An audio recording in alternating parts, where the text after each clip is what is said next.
ایک خوشگوار وادی میں جہاں پہاڑوں سے صاف پانی بہہ کر آتا تھا، ایک قدیم اور بے مثال باغ موجود تھا۔ اس باغ کی شہرت دور دور تک تھی، مگر اس کا اصل فخر اس کے بیچ میں کھڑا ایک عجیب و غریب درخت تھا، جسے سب صبر کا درخت کہتے تھے۔ یہ درخت قد میں سب سے اونچا تھا، اس کا تنا بہت مضبوط اور اس کی شاخیں آسمان کی طرف اٹھی ہوئی تھی۔ اس پر سدا سونے اور زمرد جیسے رنگوں کے پھل لگے رہتے تھے، کبھی شفتالو، کیچ، کبھی انار، کبھی رسیلے آم اور سیب۔ ان پھلوں کی خوشبو ہوا میں دور دور تک پھیلی رہتی تھی۔ لیکن اس درخت کا قانون عام درختوں سے بالکل مختلف تھا۔ اگر کوئی شخص صرف ہاتھ بڑھا کر پھل توڑنے کی کوشش کرتا تو درخت کی شاخیں اونچی ہو جاتی، مگر جیسے ہی کوئی شخص تنک کر یا غصے میں آ کر اس درخت پر پتھر مارتا تو وہ درخت اپنی شاخیں جھکا دیتا اور سب سے میٹھے اور پکے پھل زمین پر گرا دیتا تھا۔ پتھر مارو اور بدلے میں پھل پاؤ، یہ کیسا قانون تھا؟ شروع میں لوگ شرماتے تھے۔ وہ سوچتے کہ کسی بے زبان اور پھل دینے والی نعمت کو تکلیف دینا کیسی بری بات ہے۔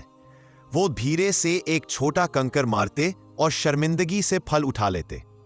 مگر گاؤں میں ایک طاقتور اور تکبر والا نوجوان تھا جس کا نام افتخار تھا۔ افتخار کو یہ قانون درخت کی کمزوری محسوس ہوا۔ کیا خوب ہے، وہ ہنستا، یہ درخت کتنا احمق ہے، جتنی زیادہ تکلیف دو اتنا ہی اچھا انعام، یہ تو مفت کا کھیل ہے۔ افتخار نے اس درخت کے صبر کا امتحان لینا شروع کر دیا۔ وہ روزانہ آتا، اپنے ساتھ بڑے بڑے نوکیلے پتھر لاتا اور پوری طاقت سے درخت پر مارتا۔ وہ صرف پھل نہیں چاہتا تھا، وہ درخت کو جھکانا چاہتا تھا۔ جب ایک بڑا پتھر درخت کے تنے سے ٹکراتا تو آواز گونجتی، درخت کی ایک چھوٹی سی ٹہنی ٹوٹ جاتی، مگر اس کے جواب میں وہ درخت بغیر کوئی آہ بھرے سب سے قیمتی پھلوں کا ڈھیر افتخار کے قدموں میں لگا دیتا۔ لوگ افتخار کی اس بے رحمی پر سرگوشیاں کرتے، مگر افتخار کہتا، میں اسے اس کا اپنا ہی سبق سکھا رہا ہوں۔ نیکی کا جواب نیکی سے اور پتھر کا جواب پھل سے، یہ دنیا کا اصول نہیں ہے۔ اسی گاؤں میں ایک معزز اور دانا بزرگ رہتے تھے جن کا نام حکیم داؤد تھا۔ حکیم داؤد اس درخت کو خاموش استاد مانتے تھے۔ وہ روزانہ اپنے وقت کا ایک حصہ درخت کے نیچے گزارتے۔ وہ پتھروں کی وجہ سے درخت کے نیچے بکھری ہوئی ٹوٹی ٹہنیاں اور پھلوں کے چھلکے صاف کرتے تاکہ درخت کا ماحول پرسکون رہے۔ ایک شام جب افتخار پوری قوت سے پتھر مار کر ہنستے ہوئے پھل اکٹھا کر رہا تھا تو حکیم داؤد اس کے پاس آئے۔ حکیم داؤد کی آنکھوں میں کوئی غصہ نہیں تھا، صرف افسوس تھا۔ افتخار بیٹے، حکیم داؤد نے نرمی سے کہا، تم ہر روز اس درخت پر ظلم کرتے ہو، مگر کیا تم نے کبھی سوچا کہ یہ درخت اصل میں کمزور ہے یا بہت زیادہ طاقتور؟ افتخار نے غرور سے جواب دیا، بابا جی، یہ کمزور ہے، اگر یہ طاقتور ہوتا تو میرے پتھروں کا جواب لکڑی کے ڈنڈے سے دیتا یا سوکھ جاتا۔ یہ تو میرے سامنے جھک جاتا ہے اور اپنی کمائی مجھے دے دیتا ہے۔ حکیم داؤد نے سر ہلایا اور ایک گہرا سانس لیا۔ بیٹا، طاقت دو طرح کی ہوتی ہے، ایک وہ جو تکلیف پہنچا کر اپنی بات منواتی ہے، دوسری وہ جو تکلیف سہ کر بھی نیکی کرنا نہیں چھوڑتی۔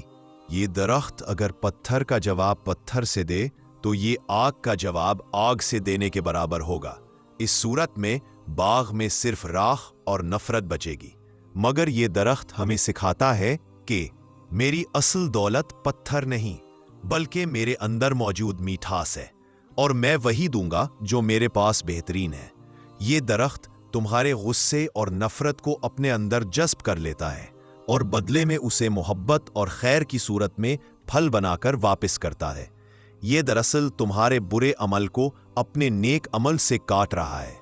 حکیم داؤد نے آخر میں کہا، جو نیکی کو برائی کے بدلے دے وہ اصل حکمران ہوتا ہے اپنے جذبات کا۔ حکیم داؤد کی باتیں افتخار کے سرف دل سے ٹکرا کر واپس چلی گئیں۔